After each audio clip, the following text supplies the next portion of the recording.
He freed the captive everyone feared. Now she sleeps beside his fire. The quantum lock disengaged with a whisper.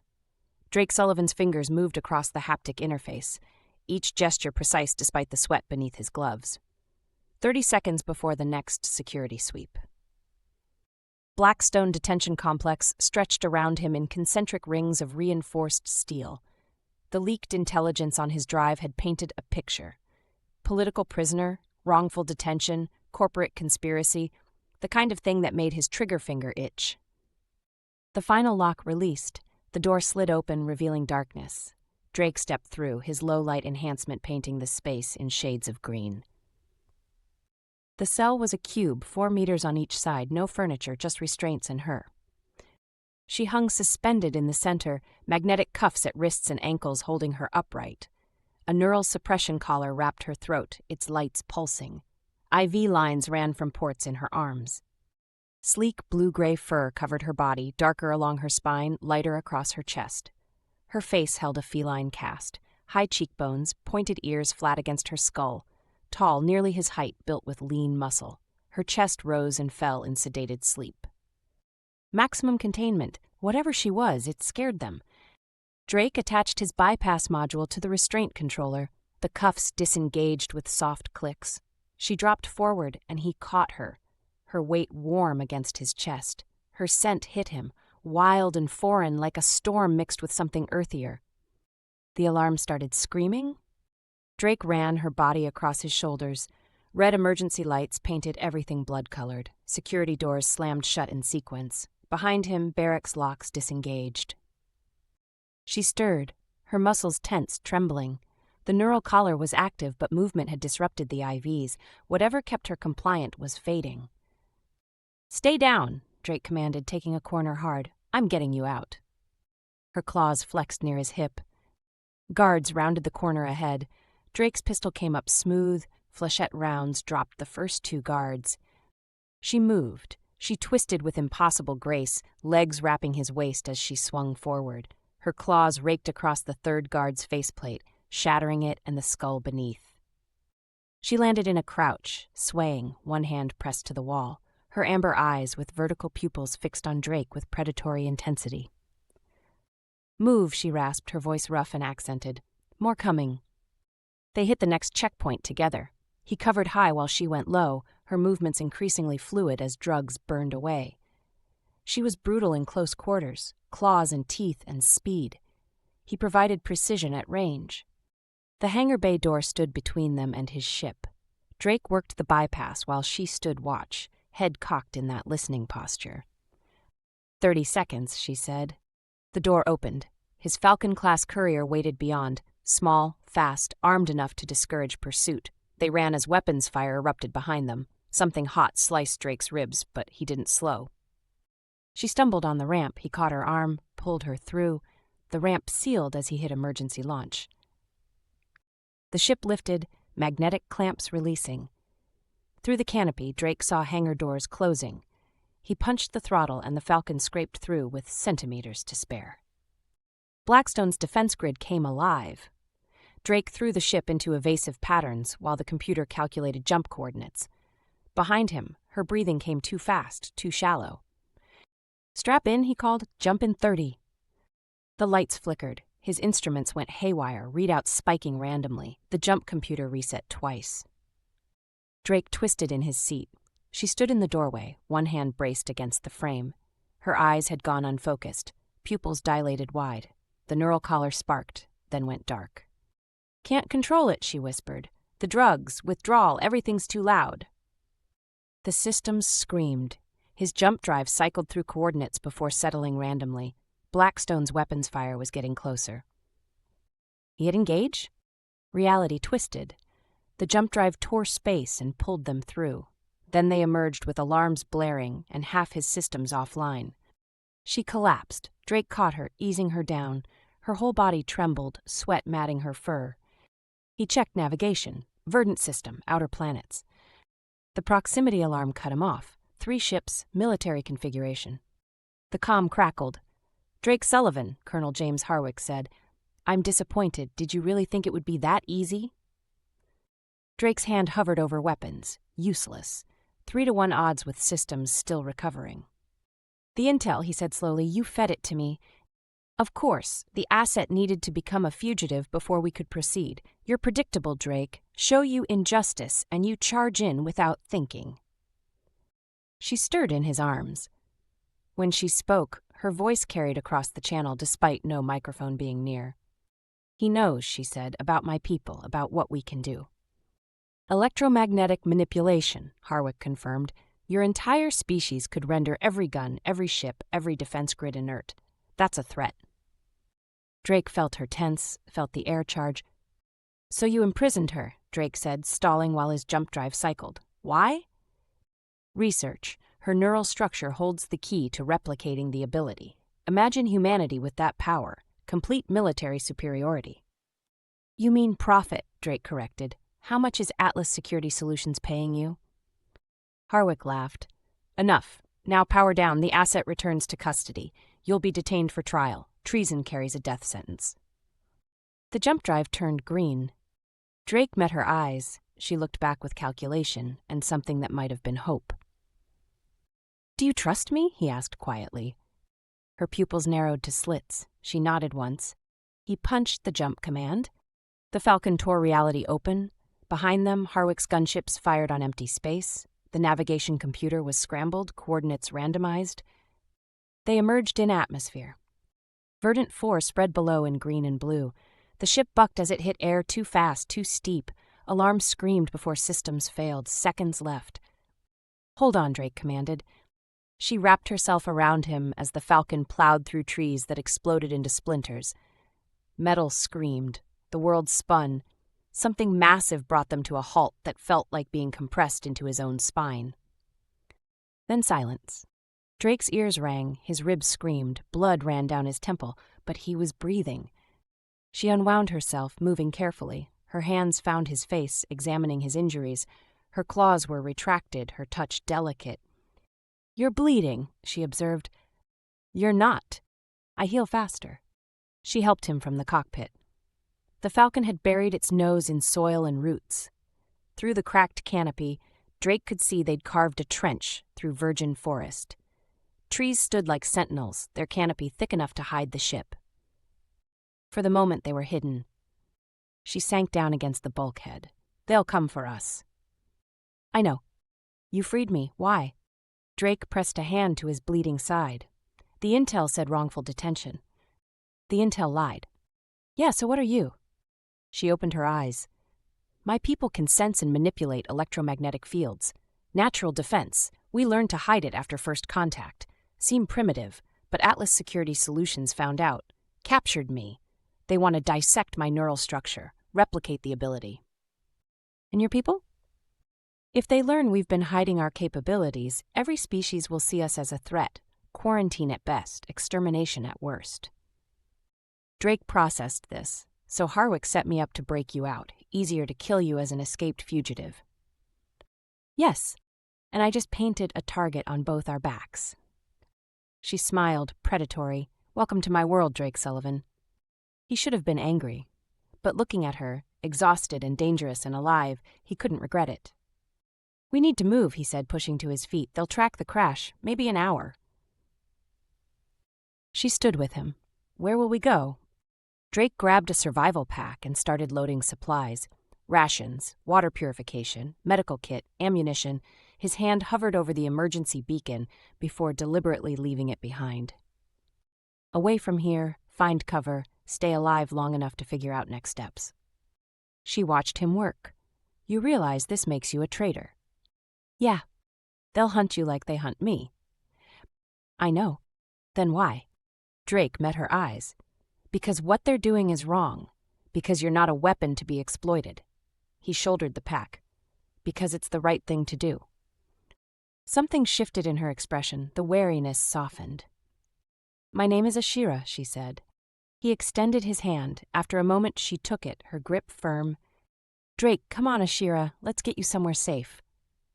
They left the ruined Falcon behind and disappeared into the alien forest as pursuit ships screamed overhead. The forest swallowed them whole. Drake pushed through undergrowth that grabbed at his legs with every step, the the survival pack cutting into his shoulders. Behind him, Ashira moved with increasing steadiness, her footfalls nearly silent despite the terrain. 2 kilometers from the crash site, she stopped. Her ears swiveled, tracking something he couldn't hear. "They've landed," she said. 3 ships, maybe 20 personnel. Drake checked his compass bearing. "How can you tell?" "I can feel their equipment, the electromagnetic signatures." She pressed a hand to her temple, wincing. "It's like hearing screaming after years of silence." He caught her elbow as she swayed. "You need rest." "We need distance." She was right. Drake adjusted course, leading them toward higher ground, where the canopy thinned enough to see sky. The sun, singular orange-tinted, was already descending toward the horizon. They had maybe 3 hours of daylight left. Ashira stumbled over a root. This time, when Drake caught her, she didn't immediately pull away. Her breathing had turned labored, her fur matted with sweat despite the cool air. "How long since they captured you?" he asked. 6 months, maybe 7. They kept me sedated most of the time." She leaned against a tree trunk, chest heaving. "The drugs suppress our abilities. Without them, everything comes back at once. It's overwhelming." Drake pulled a water flask from his pack and offered it. She drank deeply, some of the tension easing from her frame. "We need shelter before dark," he said, "somewhere defensible." "There," she pointed toward an outcropping of rock visible through the trees. "Caves, maybe. I can feel the absence of signals there. Stone blocks electromagnetic fields." They climbed. The slope was steep enough that Drake had to use his hands in places, his injured ribs protesting with each pull. Ashira moved beside him with feline grace despite her exhaustion, occasionally steadying him when loose stone shifted underfoot. The cave entrance was narrow, barely wide enough for Drake's shoulders. Inside, the space opened into a chamber perhaps 5 meters across. The back wall was solid stone. A single entrance. Defensible. Drake dropped his pack and immediately moved to the entrance, studying sightlines and approach angles. "They'll have thermal imaging. We can't risk a fire." "They won't find us tonight," Ashira said. She'd settled against the back wall, her eyes closed. "I can feel them searching the crash site still. By the time they expand the perimeter, it will be too dark." "You can feel them, specifically?" "Every piece of equipment they carry, every power cell, every weapon system, every comm unit." She opened her eyes. "It's how my people hunt. How we've always hunted." Drake sat down across from her, his back to the side wall where he could watch the entrance. "Your species evolved this ability?" "Our world has predators that hunt by bioelectric fields. We adapted to sense and hide our own signatures. Then we learned to disrupt theirs." She flexed her clawed hands. "These came later. We needed something for when hiding wasn't enough." "And you hid all this from the rest of the galaxy." "We had to. The Serath, my people, were nearly enslaved 300 years ago. A species called the Vrokor tried to use us as living weapons.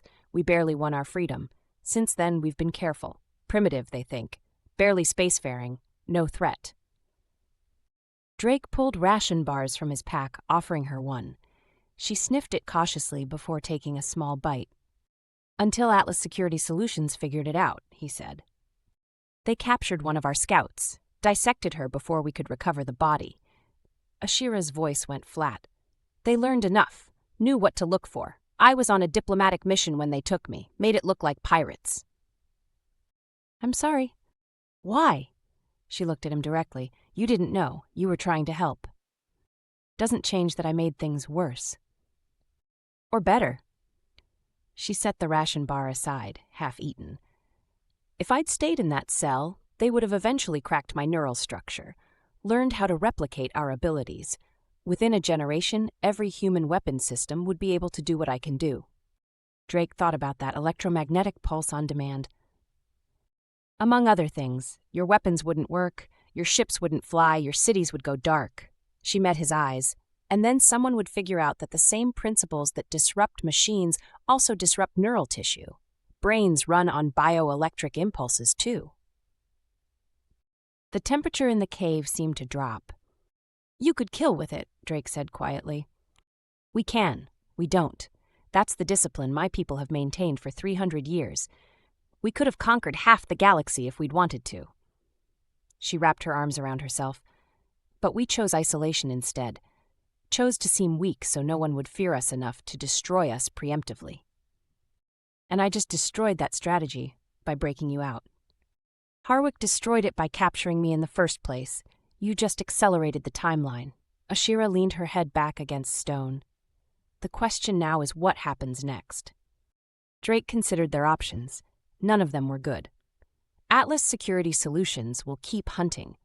If they can't have you alive, they'll want you dead to protect their research. And Harwick won't stop. Too much money at stake. And my people will want me silenced before I can reveal what we are. Would they really kill me to protect the secret? Yes, she said it without emotion. It's what I would do if our positions were reversed, one life versus the survival of our entire species. They sat in silence as darkness gathered outside the cave mouth. Drake's ribs throbbed in rhythm with his pulse. His head ached. He should have been planning their next move, calculating odds and angles.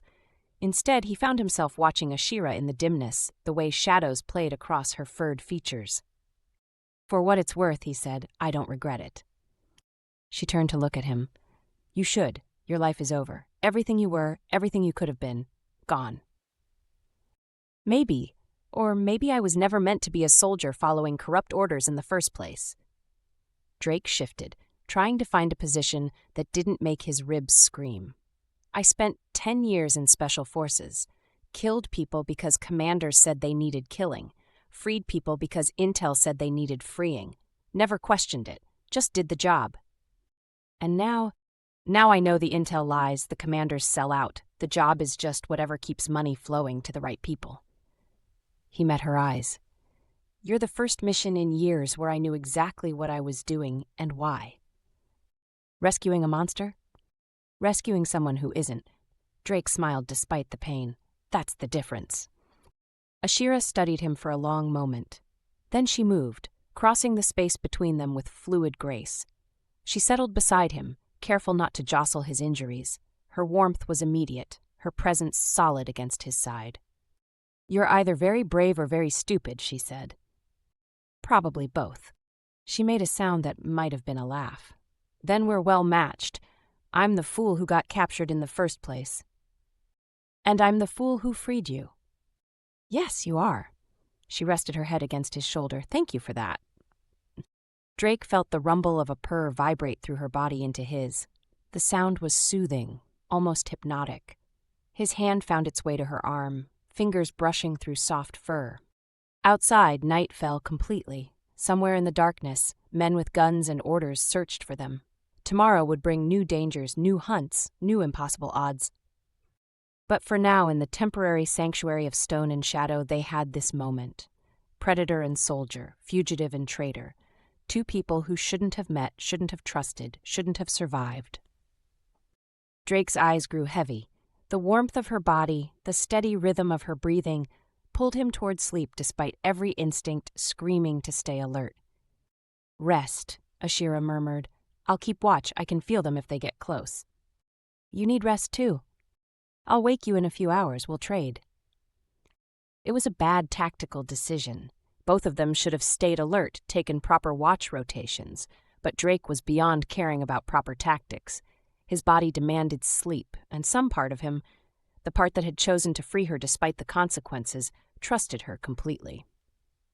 He let his eyes close, let the darkness take him, let himself believe, just for these few hours, that they might actually survive this. Beside him, Ashira kept watch, her senses stretched across the electromagnetic spectrum, tracking the hunters who sought them in the alien night. Dawn came gray and cold. Drake woke to find Ashira still beside him, her head resting against his chest, her breathing deep and even. She'd fallen asleep during her watch. He should have been concerned. Instead, he felt oddly peaceful. Her ears twitched. Then her eyes opened, pupils contracting to slits in the dim light. You let me sleep, she said. You needed it. She sat up, stretching in a way that was entirely feline, back arching, claws extending, a small sound of satisfaction escaping her throat. They pulled back during the night, established a perimeter camp about 5 kilometers east. You could feel them the whole time? Every power signature, They're using portable generators now, trying to extend their range. She stood, moving to the cave entrance. We should move. They'll expand the search at first light. Drake pushed himself up with a groan. His ribs had stiffened overnight, every breath sharp. He'd need to rewrap them soon. They gathered their gear in silence, the easy intimacy of the night settling into something more practical, but no less connected. They moved northwest, away from the search perimeter. The forest was thick here, old growth that blocked most of the sunlight. Ashira led, her senses guiding them around patrols before Drake even knew they were close. By midday, they'd put 15 kilometers between themselves and the crash site. The abandoned outpost appeared through the trees like a skeleton, prefab buildings gone to rust and vine, solar panels cracked and useless, a failed colony attempt, maybe 10 years old. Wait here, Drake said, approaching the main structure with his pistol drawn. The interior was dusty but intact. Furniture remained, basic supplies still stocked. Someone had left in a hurry but not under attack. Economic failure, probably.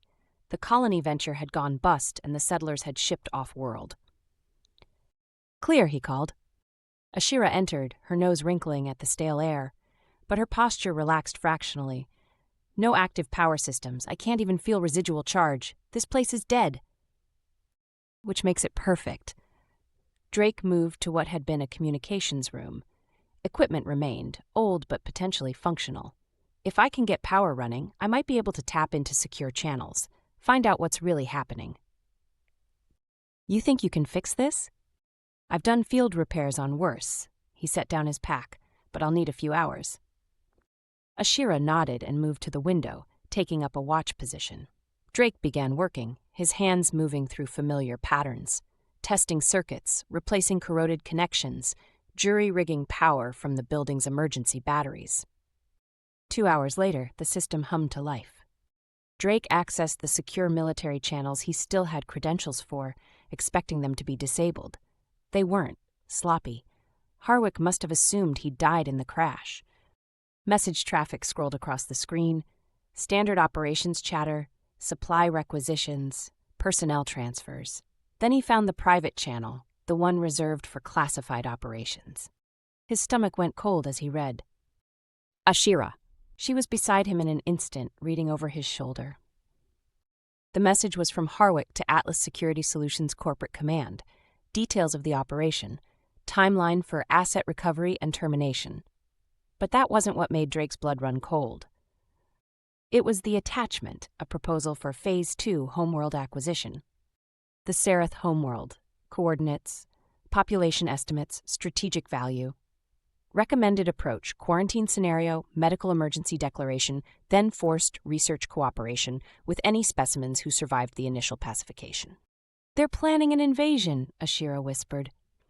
Not an invasion, a harvest. Drake scrolled through the documentation. They'll claim a plague outbreak, lock down the planet, then systematically capture your people for research. When? Drake checked the timeline. 3 months. They're waiting for the research from you to confirm the replication process is viable. Then they move. Ashira's claws extended, gouging into the desk surface. My people don't know. We have defenses, but not against something like this. They'll expect conventional military action, not a medical quarantine. We have to warn them. How? We're fugitives. My own government would rather kill me than risk exposure. Her voice was strained. And yours already wants you dead. Drake stared at the screen, his mind racing. Then he saw it, a secondary message thread. Harwick communicating with his handler at Atlas. The handler was getting nervous. Questions about whether Drake might have survived, whether he might go public. Harwick's response, Sullivan is predictable. He'll try to be a hero. We'll use that. It's a trap, Ashira said, reading the same message. He knows you survived. He fed you this intelligence the same way he fed you the prison intel. He's waiting for you to do something stupid. Like trying to warn your people. Or trying to expose the conspiracy. She pulled away from the screen, pacing. We can't trust anyone, can't contact anyone. The moment we break cover, they'll have us. Drake leaned back in the chair, ignoring his protesting ribs. She was right. Harwick had played him once already. The man knew him too well. Knew he'd try to fix this, to save people, to do the right thing. But maybe that was the angle. What if we give him what he expects? Drake said slowly. What do you mean? Harwick thinks I'm predictable. Thinks I'll try to be a hero. Drake pulled up the communication protocols. So we let him think that. We make noise, draw attention. While he's chasing us, we're actually doing something else. Like what? Drake's fingers moved across the keyboard. These channels are monitored. Harwick will see everything I'm accessing, so I access files about your homeworld, plot jump routes, make it look like I'm planning to run there, warn your people in person. But you're not. No, I'm downloading every piece of evidence I can find about the conspiracy. Everything. The research, the timeline, the communications, all of it. He pulled a data chip from his pack. Then we don't run to your homeworld, we broadcast it. Everywhere. Every news network, every government, every communications relay in range. Ashira stared at him. That will expose my people's abilities. It will expose Atlas's intentions. The context changes everything. You're not hidden weapons. You're victims of unplanned genocide. Drake met her eyes. Sometimes the only way to survive is to stop hiding. My people will never forgive me. Maybe not, but they'll be alive to hate you. She was silent for a long moment. Then she moved to the window, looking out at the forest. If we do this, there's no going back. For either of us. I know. You'll never be able to return to human space. They'll hunt you forever. I know that too. Then why? Drake stood, crossing to her. Because in 6 months, they'll start harvesting your people. In a year, every government will want that power. In 5 years, someone will figure out the weapons application and start using it. He touched her shoulder, felt her lean back into the contact. Someone has to stop it. Might as well be us. Ashira turned to face him. Us? Us? She studied his face for a long moment, her amber eyes searching. Whatever she saw there seemed to satisfy her. She reached up, her hand cupping his jaw, claws carefully retracted. You're insane, she said. Probably. And idealistic. Definitely. And you're willing to burn your entire world for someone you met yesterday. Not for just anyone. Drake covered her hand with his. For you. The words hung between them, heavy with implication. Ashira's pupils dilated, her breathing quickening. The purr started low in her chest, vibrating against him. Drake. Yeah. If we survive this, I'm gonna... He kissed her, or she kissed him. Later, he wouldn't be able to say who moved first. It didn't matter. Her lips were soft despite the sharp teeth behind them, her mouth warm and demanding. He felt her claws prick through his shirt, careful even in passion. She broke the kiss, breathing hard. We have work to do. Right, work. But neither of them moved. Her forehead pressed against his, her hands still gripping his shoulders. After, she said, when this is done, however it ends. After, he agreed.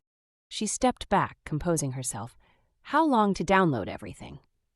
Drake turned back to the terminal. 2 hours, maybe 3. The files are scattered across multiple secure servers. Then we should fortify this position. They'll find us eventually. I'm counting on it. Drake started the download sequence. Let them come. By the time they breach this building, the truth will already be spreading. Ashira moved to the supply closet, emerging with tools and materials. Together they began reinforcing the outpost, barricading doors and windows, setting up defensive positions, working side by side with easy coordination as if they'd done this 1,000 times before. The download progressed slowly, 30%, 40%. Outside, Drake's monitoring software showed new activity on Harwick's channels. The colonel was repositioning forces, tightening the net.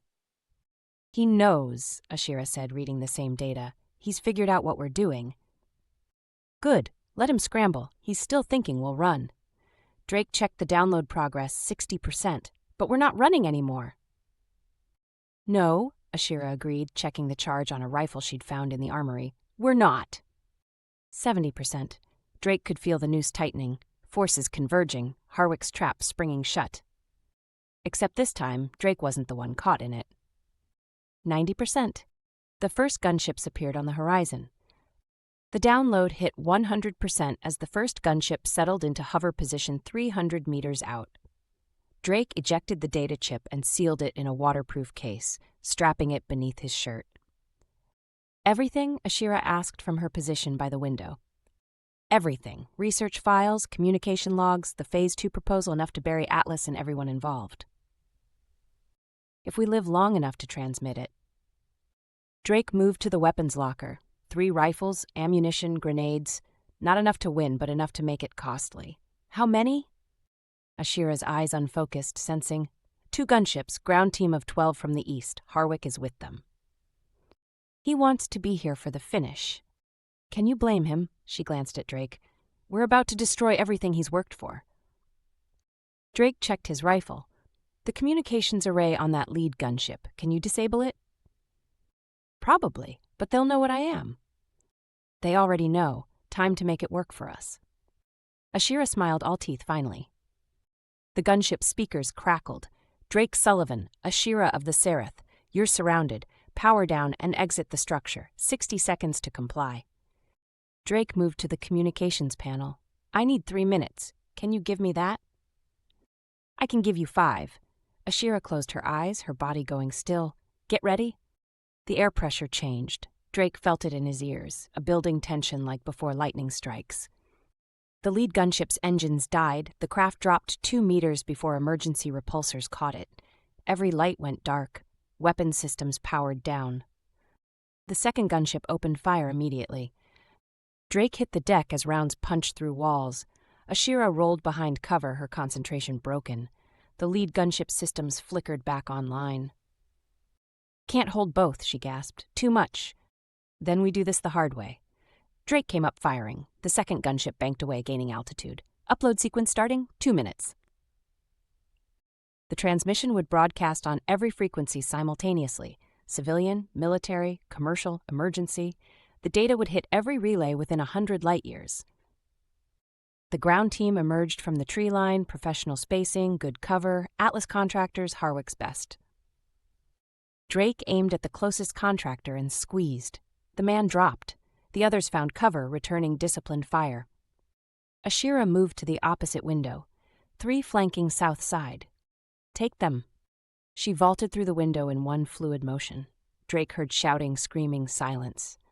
She reappeared 30 seconds later, blood speckling her fur. South side clear. The upload crawled forward, 40%. The gunship circled, searching for angles. Drake Sullivan. Harwick's voice came through external speakers, calm and conversational. This is pointless. Even if you transmit that data, it changes nothing. Atlas has resources you can't imagine. They'll bury the story, discredit the sources. Drake keyed the external comm. Maybe, but I'll remember. So will everyone who reads it. Truth is whatever people choose to believe, and people believe what benefits them. Harwick paused. You were a good soldier, Drake. Don't throw your life away for idealism. Better than selling it for profit. Is it? Look at yourself. Bleeding in a ruined building, defending an alien that will turn on you eventually. You've accomplished nothing except ensuring your own death. Ashira met Drake's eyes. Something passed between them, understanding without words. I've accomplished more in 2 days than you have in 20 years, Drake said. I chose right over easy. 60%. The ground team tried another push, suppressing fire while 2 contractors breached the rear. Ashira felt them coming. She positioned herself in the corridor, muscles coiled. The door exploded inward. The first contractor took claws to the face. The second got his rifle up, but Ashira was faster, movements too quick to track. Her claws opened his throat. Drake heard the gunship's targeting system lock. Down! The wall exploded. Drake rolled as autocannon rounds chewed through the structure. Ashira dove back, her shoulder bleeding where shrapnel caught her. You're hit, Drake said. I'll heal. She pressed the wound. But we need to end this. That gunship has our range. 80%. Can you disable both ships at once? Drake asked. Just for a few seconds? Maybe if I push hard enough, but it will burn me out. Do it when I say. Drake moved to the window, judging distances. The gunships were positioned on opposite sides, maintaining crossfire. If they both went dark simultaneously, there would be a window, small, dangerous. Perfect. On 3, he said. 1. Ashira's breathing deepened. 2. The air pressure built again. 3. Both gunships died. Every system, every light, every weapon, they dropped like stones. Drake sprinted for the door.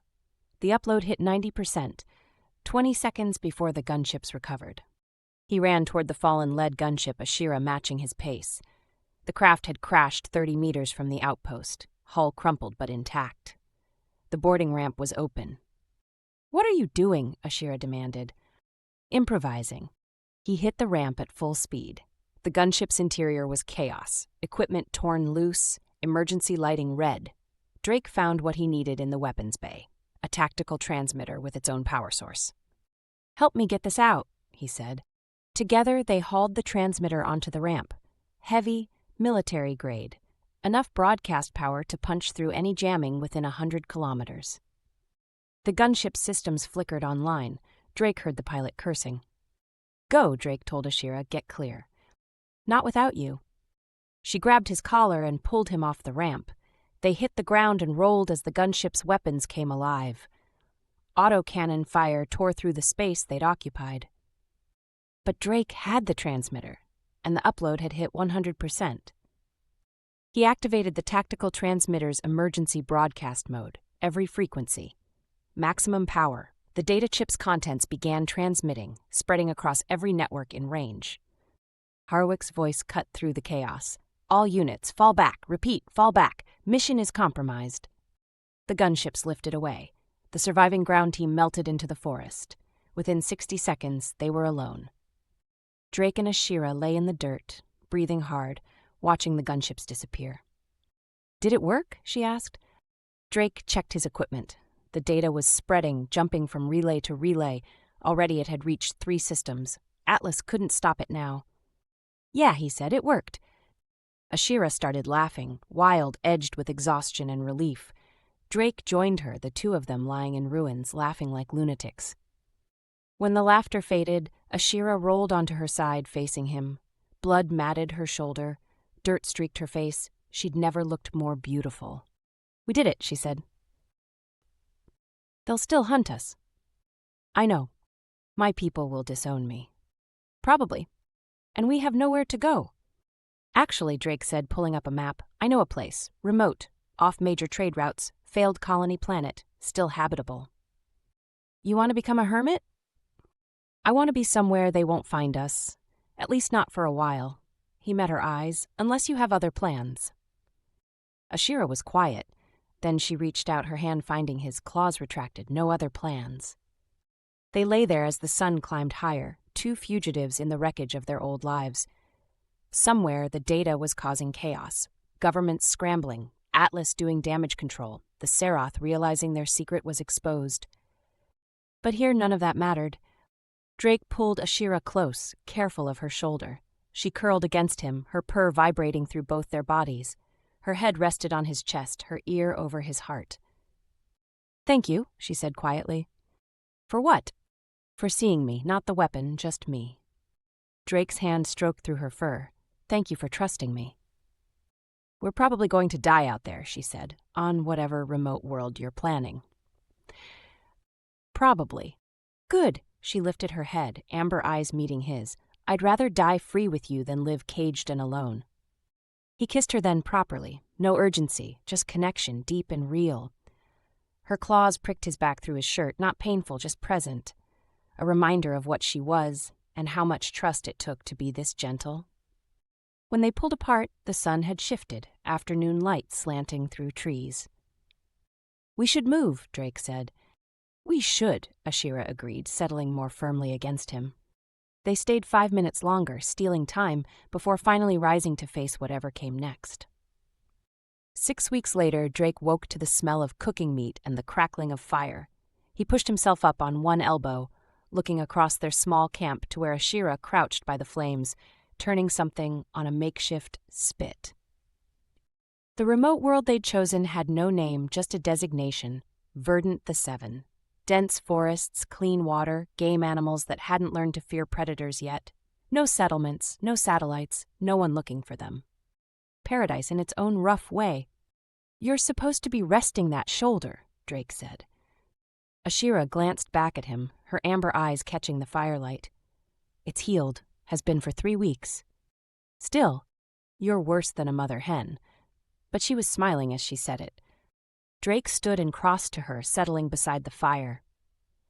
The shelter they'd built was crude but functional, logs and salvaged polymer sheeting keeping out the rain. It was more home than anywhere he'd been in years. She handed him a portion of the roasted meat.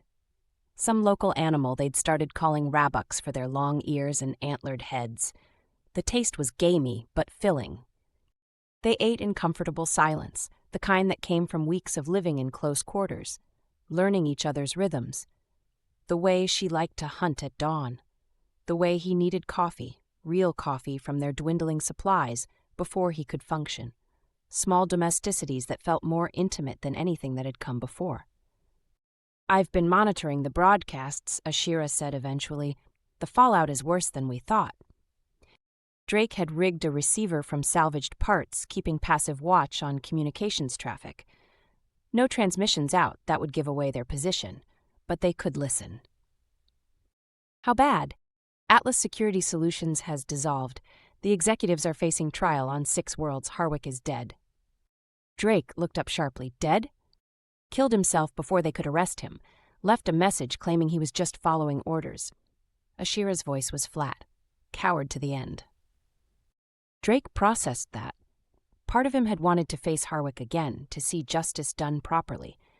But another part was just tired. Tired of fighting, tired of running, tired of revenge. "And your people?"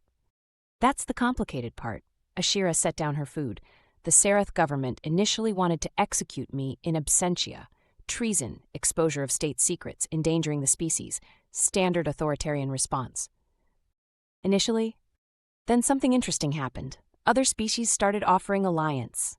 Genuine partnership, not exploitation. Turns out, when you're honest about your capabilities, some people respect that." She looked into the fire. "My people are negotiating their first real treaties. Equal footing with the major powers. Because we exposed the truth. Because we forced them to stop hiding." Ashira's claws flexed. "The old guard still wants me dead, but there's a growing faction that sees me as a hero. It's split the government down the middle." "So you can't go home?" "No, not yet, maybe not ever." She met his eyes. "Does that bother you?" "Why would it?" "Because you're stuck here with me. No society, no civilization, no future beyond survival." Drake reached out and took her hand. "I chose this. I'd choose it again." She squeezed his fingers. "Idiot." "You're idiot." The purr started low in her chest. Drake had learned to read the nuances. This was contentment, pure and simple. He pulled her closer and she came willingly, settling against his side. "There's more," she said. "Human governments are divided too. Some want you pardoned, others want you tried for treason, but there's a group calling you a whistleblower, a hero. They've been petitioning for clemency." "Think it'll work?" "Eventually, maybe. In a few years when the political climate shifts." She traced patterns on his chest with one careful claw. "Would you go back if you could?" Drake considered. "To what? Everyone I knew is dead or wants me dead. My career is over. My reputation is destroyed." He looked around at their rough camp, at the forest stretching in all directions, at the woman beside him. "No, I wouldn't go back." "Not even if they pardoned you?" "Not even then." Ashira was quiet for a moment. "I was afraid you'd say you would, that you'd resent me for trapping you here." "You didn't trap me. I walked into this with my eyes open." Drake tilted her chin up. "And I got exactly what I wanted. A life on the run. A life that matters, with someone who matters." She kissed him then, fierce and claiming. Her claws raked through his hair, careful even in passion. Drake responded in kind, pulling her closer, feeling the vibration of her purr against his chest. They broke apart, breathing hard. Ashira's pupils were blown wide, her ears flat. "Inside," she said. "Now." They barely made it to the shelter. Later, as the fire burned down to embers outside, they lay tangled together in the darkness. Ashira's head rested on Drake's shoulder, her breathing deep and even. Her tail, something he'd learned to read as well as her purr, was wrapped loosely around his leg. "I've been thinking," Drake said quietly. "Dangerous habit. We can't hide forever. Eventually someone will find us. I know. Ashira's voice carried no fear. What are you proposing? We establish ourselves, properly. Register this world under a cooperative claim, both human and Serath. Create something new, a place where species mix freely. You want to start a colony? I want to start a home. If others join us, that's their choice. Drake stroked along her spine, feeling her arch into the touch.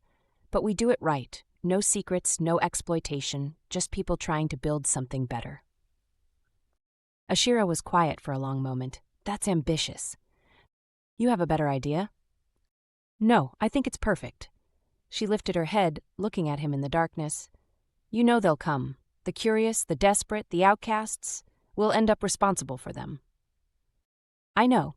And we have no resources, no infrastructure, no real plan. Also true. You're insane. You keep saying that. Because it keeps being true. But she was smiling. Fine, we'll build your impossible dream. But when it falls apart... If it falls apart, Drake corrected. When it falls apart, I'm blaming you. Fair enough. They settled back into comfortable silence. Outside, night sounds filled the forest. Strange calls from alien birds, the rustle of creatures moving through undergrowth, the crackle of the dying fire. Drake? Yeah? I'm glad you freed me. Me too, even knowing how it would end. It hasn't ended, it's just beginning. He pulled her closer. Everything before was just getting here, to this moment, to you. Ashira made a sound that was half laugh, half sob. Romantic idiot. You're a romantic idiot. Mine, she agreed, and the possessiveness in her voice sent warmth through his chest. They drifted towards sleep, two people who shouldn't have met, shouldn't have survived, shouldn't have built something real from ashes and betrayal. But they had, against all odds, all logic, all reason. The fire outside had burned down to coals, but inside their shelter warmth remained. Drake felt Ashira's breathing slow, felt her body relax completely against his. Trust, absolute, and given freely. He closed his eyes and let himself believe in tomorrow. In a future they'd build together, one day at a time, in the impossible made possible through sheer stubbornness and choice. Outside, the stars wheeled overhead, indifferent to human drama or alien politics. The forest breathed around them, ancient and patient. And in their small shelter, beside the embers of their fire, two fugitives slept. Drake and Ashira, traitor in exile, human in Serath. Home. The data they'd released had changed the galaxy, exposed corruption, prevented genocide, forced honesty where secrets had ruled. It had cost them everything they'd been, but lying there in the darkness, Ashira sleeping beside his fire just as the title had promised, Drake couldn't bring himself to regret a single choice. He'd freed the captive everyone feared, she'd saved him in return, and together they'd found something neither had known they were searching for. Not just survival, not just justice, but belonging. Drake's eyes grew heavy. Ashira shifted in her sleep, pressing closer, her purr a constant vibration against his ribs. He let his hand rest on her back, feeling the rise and fall of her breathing. Tomorrow they'd start planning. Figure out how to build something permanent, how to turn survival into a life worth living. But tonight, they simply existed. Two people who'd chosen each other over everything else, who'd burned their worlds to create something new. Drake's last conscious thought was simple, worth it. Then sleep claimed him, and he dreamed of a future that hadn't been written yet, a future they'd write together, one impossible choice at a time. The fire outside went dark. The stars continued their eternal dance, the forest stood witness. And beside the cold ashes of what had been, two hearts beat in rhythm, warm and alive and utterly impossibly free.